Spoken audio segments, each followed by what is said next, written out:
Si je vous demande combien vous gagnez par mois, beaucoup d'entre vous vont me répondre du tic au tac à cette question. Maintenant, si je vous demande combien dépensez-vous par mois, à cette question-là, peu sont ceux qui sont en mesure de répondre de manière précise au centime près. Alors, dans ces conditions, comment voulez-vous tenir un budget et améliorer votre santé financière? Nous allons voir dans cette vidéo une méthode infaillible pour construire un budget efficace et le respecter. Cette méthode se déroule en plusieurs étapes. Première étape, faire que j'appelle un état des lieux de vos dépenses. Faire un état des lieux revient à analyser toutes vos dépenses. Alors, je vais être vraiment très pratico-pratique dans cette vidéo. Quand je dis analyser, c'est pas juste regarder combien je dépense par mois. Analyser revient à aller récupérer ceux qui ont un compte en banque. Pour les autres, je n'ai pas d'astuce pour vous. Mais en tout cas, ceux qui n'ont pas de compte en banque, prenez l'habitude de noter toutes vos dépenses sur un carnet, un cahier. À ce moment-là, vous aurez une base à partir de laquelle effectuer votre état des lieux. Pour ceux qui ont un compte en banque, prenez vos 3 derniers relevés de compte et vraiment aller chercher ligne par ligne de transaction. Et vous allez regrouper chaque ligne, vous allez créer en fait des postes de dépenses. Je m'explique. Dans les postes de dépenses, vous allez avoir plusieurs familles. Première famille principale, ce sont les charges fixes. Deuxième famille, les charges variables. Dans les charges fixes, il y a le poste de dépenses qui concerne le loyer, par exemple, les assurances. Donc ça, ce sont des postes de dépenses. Dans les charges variables, les postes de dépenses sont par exemple l'alimentation, les transports, les loisirs, les voyages, les vacances, pour ne citer que cela. Donc, identifiez vos postes de dépenses que vous allez classer dans ces deux familles principales de dépenses sur les 3 derniers mois. Faites le calcul vraiment, faites des tableaux, faites un point à l'état des lieux sur les 3 derniers mois qui viennent de s'écouler. Une fois que vous avez identifié les postes de dépenses et les montants sur les 3 derniers mois, eh bien, faites une moyenne.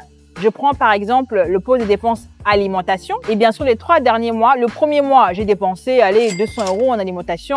Deuxième mois, j'ai dépensé 500 € en alimentation. Troisième mois, j'ai dépensé 100 €, ce qui me fait un total de 1000 €. Je fais une moyenne. La moyenne sur le poste alimentation revient à 333,33 €. C'est une moyenne. Donc, c'est ce que je dépense en moyenne par mois sur le poste alimentation. Cet exercice est vraiment primordial si aujourd'hui, vous ne parvenez pas à épargner et que vous vous dites, je sais combien je gagne, mais je ne sais pas combien je dépense par mois. Je sais combien je gagne bien ma vie, mais je ne sais pas où va mon argent. Je ne comprends pas pourquoi à la fin du mois, je suis à découvert ou à la fin du mois, j'arrive à peine à être en positif. Cet exercice est vraiment primordial. Ça permet de, comme j'ai l'habitude de le dire, d'éclaircir vraiment votre horizon financier. Ça permet vraiment de se dire, OK, où est-ce que j'en suis et où est-ce que je veux aller? Cet état des lieux est votre GPS parce que savoir combien je gagne et ne pas savoir combien je dépense, c'est naviguer à vue. C'est prendre votre voiture, vous sortez et vous n'avez pas de destination, ni parcours, ni itinéraire. Voilà, c'est foncer droit dans le mur. Donc, faites cet état des lieux, c'est la première étape de cette méthode. Deuxième étape de la méthode infaillible pour construire un budget maîtrisé. Maintenant que vous avez identifié vos différents postes de dépenses et que vous avez une moyenne, vous allez éliminer les dépenses futiles. Quand je dis dépenses futiles, ce sont les dépenses qui ne vous servent pas. Ce sont les dépenses qui n'impactent pas votre niveau de vie ou encore votre bien-être. Je donne un exemple. Le loyer est une dépense utile parce que c'est ça qui vous met un toit sur la tête. Généralement, les dépenses futiles portent sur les abonnements. Des abonnements qu'on n'utilise pas régulièrement ou des abonnements qu'on utilise rarement. Donc, ces dépenses-là, ce sont des dépenses futiles. Ça peut être des abonnements ou d'autres types de dépenses qui reviennent régulièrement, mais qui n'ont pas leur importance. Ces dépenses-là, vous devez absolument les identifier et les éliminer. C'est la deuxième étape. La deuxième étape est tout aussi importante que la première. Elle peut sembler anodine. Ceci dit, croyez-moi, elle a son importance dans la méthode. Place maintenant à la troisième étape de cette méthode infaillible. C'est seulement à cette étape-là que vous allez créer votre budget. Donc, vous l'aurez compris, on ne se lève pas comme ça et on crée un budget. Il y a un préalable à tout budget.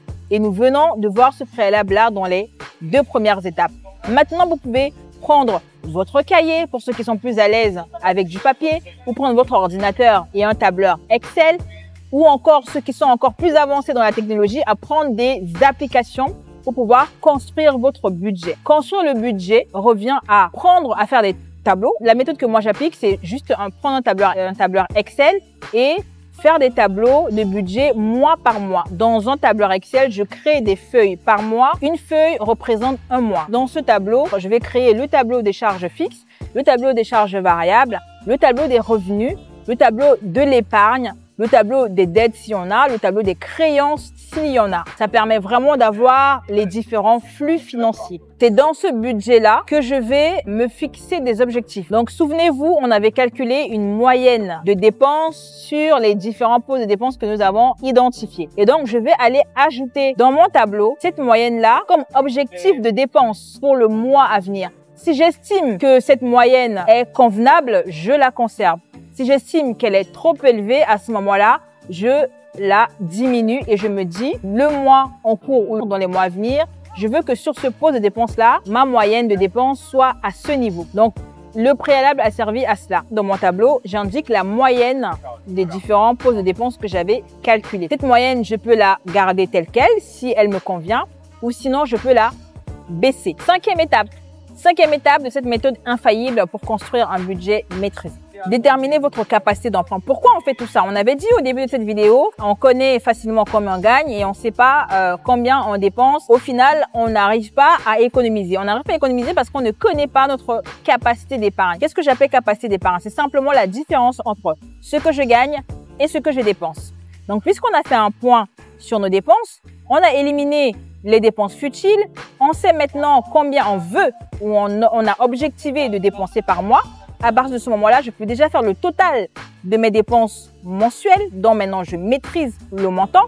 Je fais la différence avec mes revenus et je détermine ma capacité d'épargne. Ma capacité d'épargne, ce n'est pas l'argent que je vais mettre de côté. Ma capacité d'épargne, c'est l'argent que je suis en capacité financière de mettre de côté sans que cela puisse nuire à mon niveau de vie et à mes habitudes de dépenses. Si vous voulez, vous pouvez mettre la totalité de votre capacité d'épargne de côté, donc sur vos différents épargnes, ou bien vous pouvez dire je vais prendre une partie de ce montant, le consacrer à des dépenses de loisirs ou un projet en particulier et le reste je vais vraiment épargner sur des comptes, sur des épargnes bloquées. Étape suivante dans cette méthode infaillible pour se construire un budget maîtrisé. Il convient de se récompenser. Pourquoi il est important de se récompenser? Pour commencer à mettre en place de nouvelles habitudes, de nouveaux réflexes, de nouveaux circuits neuronaux dans votre tête, dans la gestion de vos finances. Le cerveau, il fait des efforts, votre corps fait des efforts et il convient de récompenser votre cerveau pour qu'il comprenne que ce que vous êtes en train de faire est bénéfique pour lui. Donc à ce moment-là, vous pouvez, une fois votre budget établi, vous pouvez vous dire je me donne 3 mois. Au bout de 3 mois, si j'atteins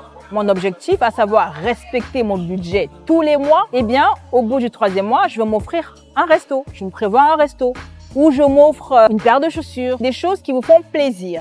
Donc, récompensez-vous à chaque étape. C'est pour cette raison qu'il est aussi important de se fixer des objectifs dans votre budget. Les récompenses sont là pour envoyer des messages à votre cerveau qui va vous encourager et ces messages vont lui dire que ce qu'il est en train de faire est bon et important et agréable. Votre cerveau aura de plus en plus de facilité à implémenter ces habitudes-là. Dernière étape de cette méthode, c'est la discipline, sans laquelle vous ne parviendrez jamais à respecter votre budget. On a vu à l'étape d'avant qu'il convient de se récompenser. C'est vrai, la récompense nous permet de durer dans le temps et la discipline nous permet encore davantage de respecter ce qu'on a convenu dans notre budget, de ne pas sortir de ce qu'on a planifié, de ce qu'on a prévu. Donc, la discipline est primordiale pour maîtriser son budget. Ce n'est pas facile au départ,